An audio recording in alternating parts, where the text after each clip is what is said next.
Chris Hedges, our guest. His book, Death of the Liberal Class.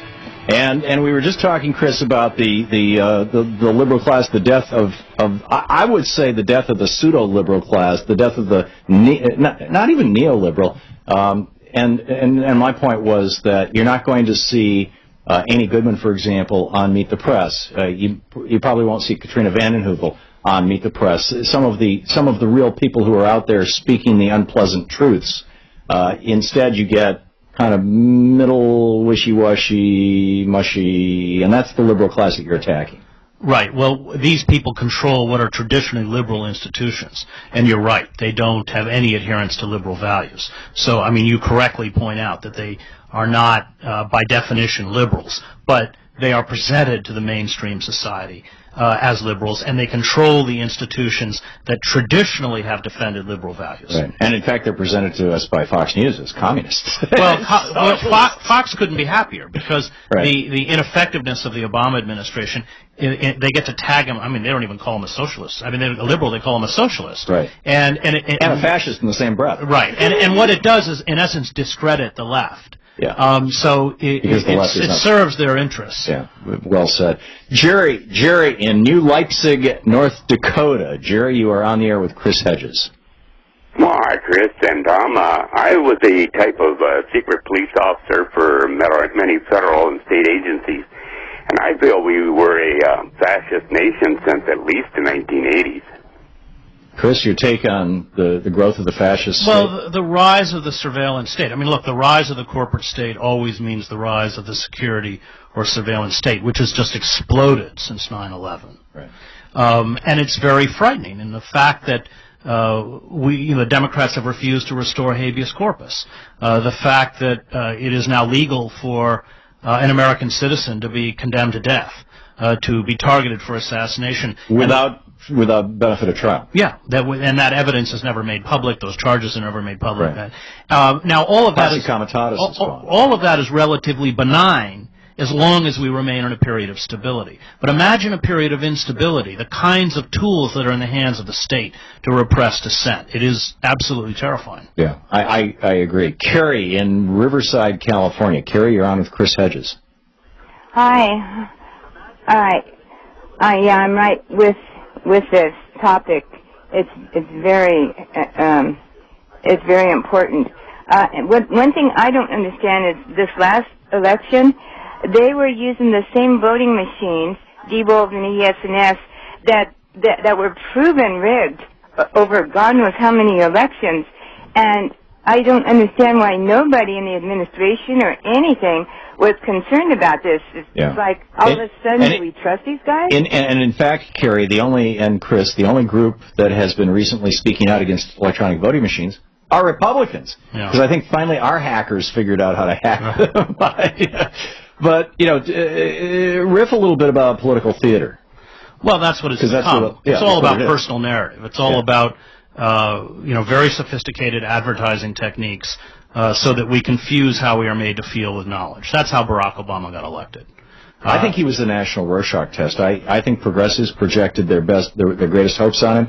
Conservatives projected their greatest fears on him. And he was just a national Rorschach test. He was a brand. He functioned as a brand. Yep. And now he's got to govern. Well, what's fascinating is that I think actually what we're seeing now is that the corporate forces, and remember his biggest bundler was Goldman Sachs, that used him as a brand to continue the hollowing out of the country and the malfeasance by the criminal class on Wall Street has rejected him. I think what we're seeing is they're crumpling up and throwing Barack Obama away because they don't need him anymore. So he has a choice. He can continue to try and play Bill Clinton for the next 2 years and end up a one-term president, and possibly even by dirty tricks like Jimmy Carter with the Iranian hostages and Bill Casey organizing that. Or he can play FDR. He can take names and kick ass. He can really get energized. But right now he's in India selling the military hardware, and he's going to South Korea. With 200 CEOs and business people. Yeah, I mean, let's be pretty clear. The head of Walmart who wants to open stores there, and then he's going to South Korea to try and cut the second largest trade deal since NAFTA. I think it's pretty clear what side he's chosen, and it's not the side of the American people. Yeah, it's tragic. Mike in Columbia, Missouri. You're on the air with Chris Hedges, author of Death of the Liberal Class. Hey, hi, Chris. Thom. This is for both of you. Remember when we had a real movement in the late 60s, the radical left? They despised the liberals. And I want to ask you something, Thom. When you were at SDS, were you one of the guys that spelled America with a K, or were you less radical? Yes, I did. and we'll leave the reminiscences from the 60s at that. But Chris, I'm guessing you're old enough to remember that era. I was a little younger, but you know, I'm pretty critical of the 60s in my book because it severed the connection with labor in the United States. Labor, the AFL-CIO kind of became a bulwark in terms of supporting the war, supporting Nixon, right, denouncing the hippies, and you know the feelings of the SDS were returned. SDS didn't start as an anti-war movement. You know, the Port Huron statement was all about peace. It was about justice, social justice. But by the end, it was a full-blown anti-war movement. Yeah, and it also held up the North Vietnamese as sort of, you know, liberation movements around the developing world as something to emulate, and had an open disdain for labor. And I think, you know, that's a fault of both sides because labor had been purged, and careerists had used the witch hunts of anti-communism to push out people with broad social visions and moral autonomy. The last real figure on the political establishment, with maybe the exception of George McGovern, Henry Wallace, to stand up to the permanent war economy and the military. All these people became black sheep and pariahs, and liberals colluded in that. They rigorously, within the universities, within the ACLU, they carried out witch hunts. And that's what we've ended up with, a liberal class that is careerist. Yeah. And so I guess we have to reform the liberal class to begin. Chris Hedges, his book, Death of the Liberal Class, very provocative thinking. Chris, can you stick around for another 15 minutes? Yeah, okay, great. Let's continue this conversation. We're going to take a break here for a few minutes. We'll be right back. Chris Hedges in the studio with us, The Death of the Liberal Class, his new book. As it says on the front of the book, winner of the Pulitzer Prize. That's no small honor. And I'm honored to have you in the studio with me, Chris. Thanks. I genuinely am. Let's hear from some of our listeners here. Kelly in Omaha, Nebraska has a question for you. Kelly, you're on the air. Hi. I'd like to know or hear Mr. Hedges' views on atheism. Okay. Atheism, sir. Well, we've had this conversation before. I am a seminary graduate, grew up in the church. My father was a Presbyterian minister. I have a respect for authentic religious belief. He was raised in that Christian anarchist tradition of Dorothy Day and the Berrigans and William Sloane Coffin, and a tradition that I embrace and celebrate. I don't consider myself particularly religious.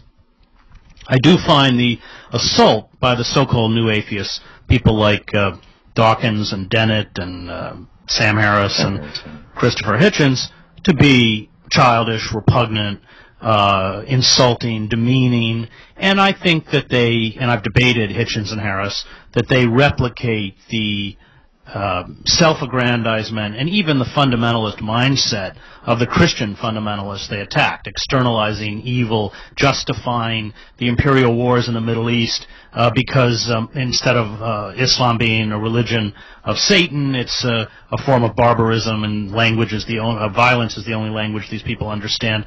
I find that they replicate much of the mindset of Christian fundamentalists in the language of scientific rationalism.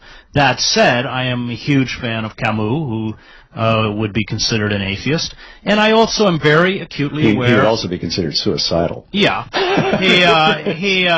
all of the great reformers like Spinoza, even Luther, were not only condemned as heretics but condemned as atheists. So, I wrote a book called "I Don't Believe in Atheists," attacking these people after I debated them, and the London Review of Books identified me as a non-believer.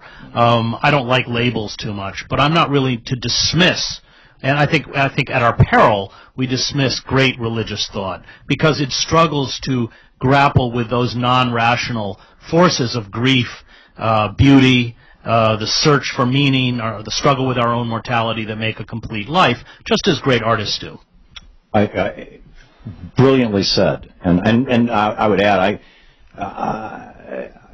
frequently have this debate with these guys and assert to them that they are promoting a religion themselves. Yes. It's a belief system that is as without substance or validation as my belief that there's something out there, although I'm not an anthropomorphic religious person. I don't envision a guy with an old beard, and that.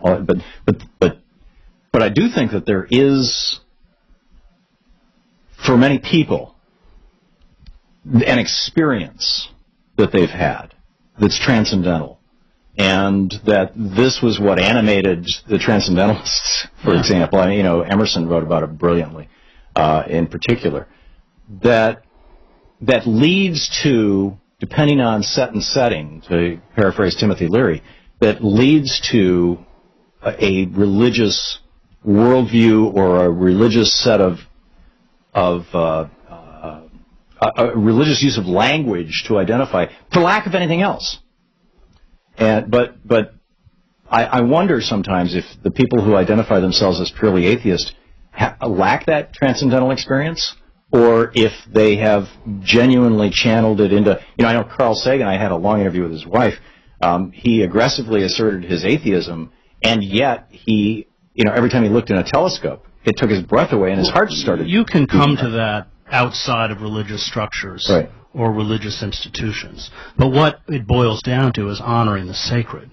And that's what we're not doing in a commodity culture. Especially in Gaia. When you commodify everything, including the natural environment, as you point out, then it has no intrinsic value. It has a value only in terms of the profit it can produce. And so you exploit it until exhaustion or collapse. And that's what these corporate entities are doing. They seek to inculcate within the culture that inability to recognize and cherish the sacred, and when you don't do that, these societies cannibalize themselves until they die. Yeah, and over and over and over again, it seems.